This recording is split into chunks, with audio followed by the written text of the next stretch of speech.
Welcome back. Extremes in any situation are not beneficial for anyone involved. And the situation that exists between men and women in our culture is no different. When there is too much toxic masculinity, men and women both suffer. When there's too much toxic femininity, men and women suffer. And the video that we're about to look at highlights that particular point. So let's get into the video and see what we can find out.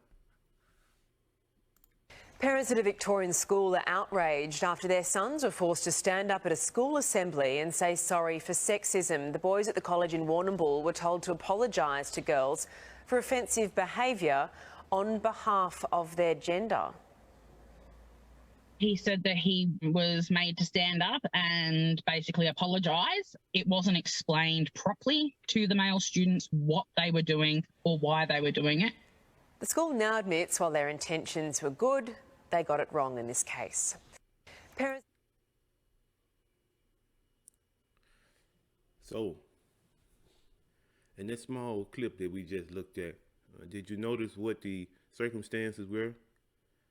The class in that particular college was made up of both men and women, boys and girls, as the video mentioned, and the boys were asked to stand up and to apologize to the girls for sexism on the part of their gender. So now what we're saying is that you taken a class of boys and you held them accountable for things that they hadn't taken part in, structures that they didn't build. Now, of course, accountability is something that I myself, I relish it, because accountability at times in my life has brought me through some very difficult times. But should these young men be accountable for all men throughout all history? Because you notice now, she mentioned that they were apologizing for sexism in their gender, not in their age group, not even in the area where they stayed, or not in the history of the college, but as a gender. There have been men on this planet just as long as there have been women. And so what you're basically saying is that throughout all the history of men, these young men have to take accountability and responsibility for the behavior and the actions of the whole group. So now let's make one thing clear, because I think sometimes we miss this.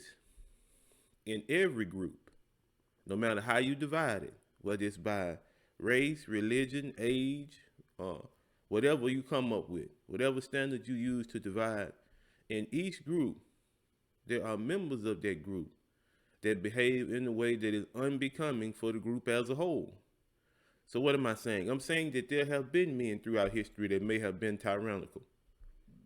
There are men throughout history that may not have acted in a way that showed that they cared about women. There have been some men that were downright brutal. But now, what does that have to do with those young men?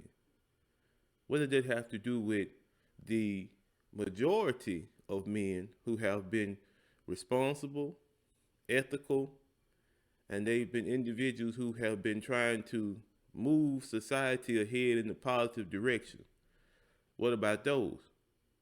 Now, I would say that the majority is not tyrannical.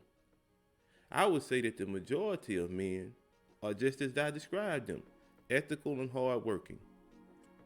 Now, you won't see that in the mainstream, because evidently, according to this video, feminism is trying its very best to destroy what masculinity is. And so I find it necessary to comment on this particular video, because we have to understand that if you destroy masculinity and femininity is all that is left, then there are going to be some negative consequences of that. On the same hand, if masculinity was to destroy femininity, there would be negative consequences that would be involved. The two were created to complement each other. And if they are brought into perfect balance and alignment, then you will see that not only does it promote growth in men, but it promotes growth in women. They grow together. So it is necessary to stand up against any propaganda, any rhetoric that will cause you to believe that dwelling in an extreme is a good thing. We have to have balance. Balance promotes unity. Balance promotes peace. As always, please like, comment, and subscribe. Be easy.